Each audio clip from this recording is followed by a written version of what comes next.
बिस्मिल्लाहिर्रहमानिर्रहीम अस्सलाम वालेकुम welcome back to my YouTube channel it's Sam's biology. Dear students, आज की इस वीडियो के अंदर हम बात करने जा रहे हैं प्री मेच्योर बर्थ के बारे में, यानी कि वक्त से पहले बच्चे की पैदाइश हो जाना।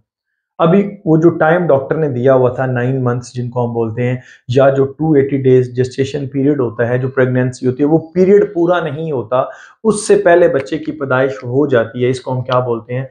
प्री मेच्योर बर्थ का नाम दिया जाता है। स्टूडेंट्स, मैंने अपना वादा पूरा कर दिया। जैसा कि मैंने आपको बोला था कि इंशाल्लाह पेपर्स से पहले हमारे नोट्स जो हैं वो आपकी एक्सेस में होंगे। तो बजाय इसके कि मैं उसको पब्लिश वगैरह कराता, तो मैंने पीडीएफ फॉर्म में जो है ना वो कर दिए। आप इजीली इनको अवेल कर सकते हैं। अगर आप ये बाय करना चाहते हैं तो मेरे इस व्हाट्सएप नंबर पे मुझसे रब्ता कर सकते हैं। इसको पर्टिकुलरली प्री टर्म बर्थ के नाम से भी जाना जाता है। इसका मतलब ये हुआ कि एक बेबी जो मां की वॉर्म के अंदर पल रहा था, अगर उसकी बर्थ 7 मंथ से पहले, यानी कि 28 वीक से पहले पहले 28 वीक से पहले पहले अगर उसकी बर्थ हो जाए, तो ये आपके पास क्या कहलाती है? प्री मेच्योर बर्थ और प्री टर्म बर्थ कहलाती है।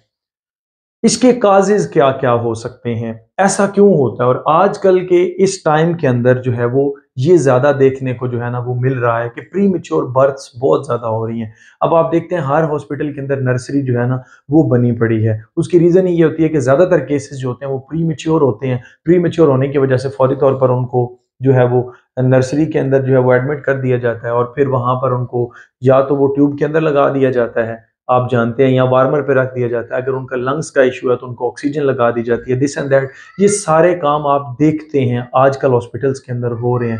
इसकी बेसिक काजेज कौन कौन सी हैं, किस वजह से जो बर्थ है वो प्री मेच्योर होती है बच्चों की?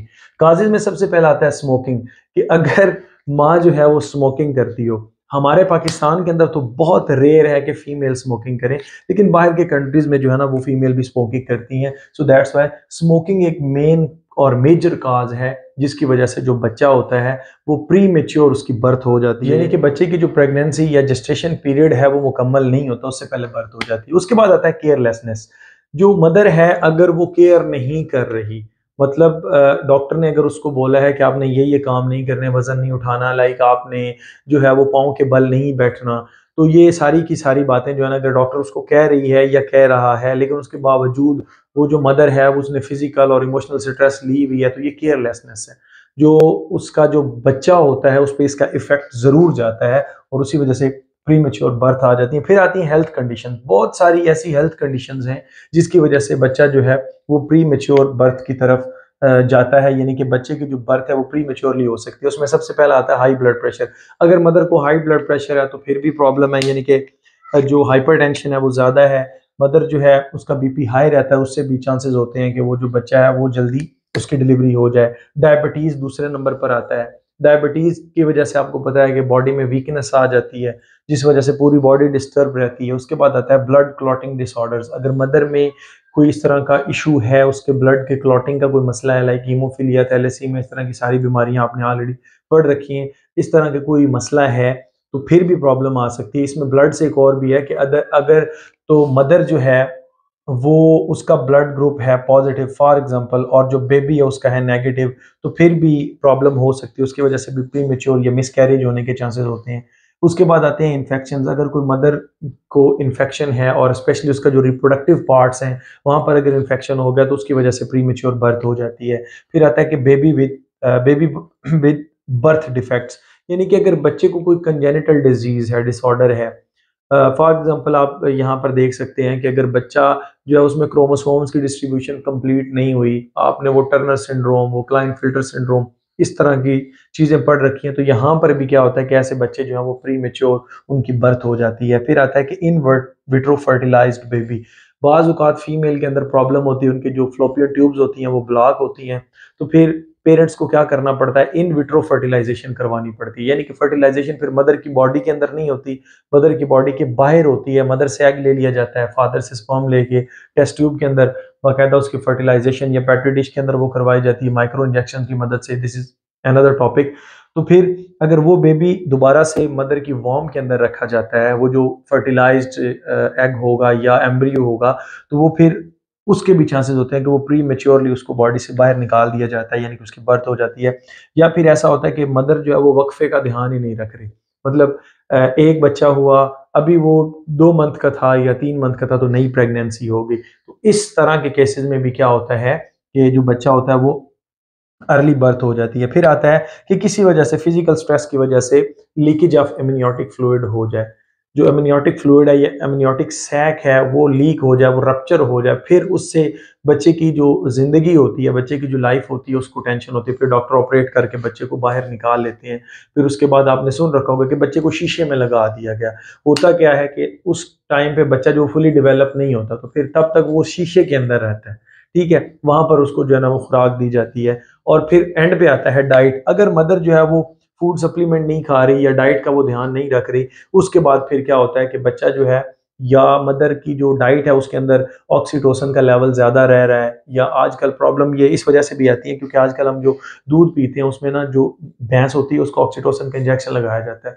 तो जब मदर दूध पीती रहती है उसमें ऑक्सीटोसिन का लेवल ज्यादा, ऑक्सीटोसिन जैसे जैसे ज्यादा होता जाएगा उसने लेबर पेन स्टार्ट करा देनी है, और इसी तरह से जो बर्थ का प्रोसेस है वो शुरू हो जाता है। यही वजह है कि आज जितनी भी मैंने लेडी डॉक्टर्स देखी हैं, उन उन वो जो दवाई जब रिकमेंड करती हैं, जब वो प्रिस्क्रिप्शन देती हैं, तो उसमें वो हाइड्रोक्सी प्रोजेस्टेरॉन लाजमी लिखती हैं। मैंने जितनी भी रिपोर्ट्स देखी हैं उसमें यही हाइड्रोक्सी प्रोजेस्टेरॉन लाजमी होता है ताकि प्रेगनेंसी जो है वो मेंटेन रहे। उसके बाद आता है कि बेबी विद प्रॉब्लम्स, कि जो बच्चा पैदा होगा उसके अंदर क्या क्या प्रॉब्लम्स आ सकती हैं। जैसे ये बच्चा पैदा होता है, यानी कि जो 7 माह से पहले हो गया है, उसमें जो कॉम्प्लिकेशंस आती हैं वो ये है कि उसमें ब्रीदिंग प्रॉब्लम आती है, क्योंकि बच्चे के तब लंग्स फुली डेवलप नहीं होते। आपने पढ़ रखा होगा कि वहां पर सर्फेक्टेंट्स अभी पूरी तरह से नहीं डेवलप हो सके होते, जिसमें जिन्होंने ऑक्सीजन को अंदर लेकर जाना और कार्बन डाइऑक्साइड को बाहर लेकर आना with the help of chloride ion. ये पूरे का पूरा जो है वो लेक्चर है 13 चैप्टर में भी है, और उसके साथ साथ मैंने 22 रेस्पिरेटरी डिस्ट्रेस सिंड्रोम के अंदर RDS जो है वो मैंने इस पे पूरा जो है ना वो लेक्चर दिया, वो आप सुन सकते हैं। उसके बाद आता है थर्मो रेगुलेशन प्रॉब्लम, बच्चा अपना बॉडी का टेम्परेचर मेंटेन नहीं कर सकता, ये भी प्रॉब्लम आती है। उसके बाद आता है फीडिंग प्रॉब्लम, कोऑर्डिनेशन ना होने की वजह से बच्चा अभी फुली डेवलप ही नहीं हुआ था, उसमें कुछ चेंजेस अभी आनी थी जो माँ के पेट के अंदर थी, बच्चा जल्दी उसकी बर्थ हो गई तो वो फिर ना तो पूरी तरह से सकलिंग कर पाता है, ना स्वेलिंग कर सकता है, ना ब्रीदिंग सही तरह से कर सकता है, क्योंकि बॉडी उसकी अभी तक कोऑर्डिनेट, उसके जो डिफरेंट ऑर्गन है वो दूसरे के साथ कोऑर्डिनेट नहीं कर रहे होते पूरी तरह से। लेकिन अल्लाह जिसको रखे वो तो आपको पता है वो तो बच ही जाते हैं। बहुत सारे ऐसे बच्चे हैं जो 7 मंथ के फौरन बाद, 7वें महीने के फौरन बाद उनकी बर्थ हो जाती है, लेकिन बच जाते हैं, साइज में जरा छोटे होते हैं। ऐसे बच्चों को जांडस बहुत ज्यादा रहता है, जिसको पीलिया बोलते हैं, पीला यरकान भी बोलते हैं अपनी जबान में, लोकल अगर बोला जाए तो। आंखें पीली हो जाती हैं, ब्लू रिबन का लेवल जो है वो ज्यादा हो जाता है, तो फिर डॉक्टर जो है वो रिकमेंड करते हैं पमर्स टाइप, ठीक है, इस तरह की जो मेडिसिन हैं। उसके बाद आता है हाई इन्फेक्शन रिस्क। बच्चा जो होता है ना ये इस टाइम पे बहुत बड़े रिस्क पर होता है, क्योंकि इम्यून सिस्टम भी जो है ना वो डेवलप हो रहा होता है, क्योंकि इम्यून सिस्टम आपको पता है वो कहाँ से आता है, या तो मदर की फर्स्ट फीडिंग से आएगा। तो इस कंडीशन में जो डॉक्टर है वो मदर की फीडिंग नहीं करवा रहे होते, मदर फीडिंग नहीं करवा रहे होते, वो खुद से जो है ना वो दे रहे होते हैं, चाहे वो किसी ड्रिप की शक्ल में हो, चाहे वो, वैसे तो बच्चे को दूध इस कंडीशन के अंदर दिए ही नहीं जाता क्योंकि लंग्स पहले ही प्रॉब्लम कर रहे हैं, तो फिर ऑक्सीजन नहीं जाती, ऑक्सीजन लगी हुई होती है बच्चे को, तो वो फिर ना मतलब ड्रिप्स की फॉर्म में या लिक्विड फॉर्म में जो है ना वो IV की फॉर्म में उसको जो है ना वो खुराक दे रहे होते हैं। कुछ दिन तो ऐसे चलता है, फिर उसके बाद Aahista Aahista 1 ml 2 ml 3 ml जो वो मिल्क जो है वो बच्चे को देना शुरू कर देते हैं। नेक्स्ट हमारे पास आता है, हाँ मैंने बोला है कि हाई इन्फेक्शन रिस्क पर होता है।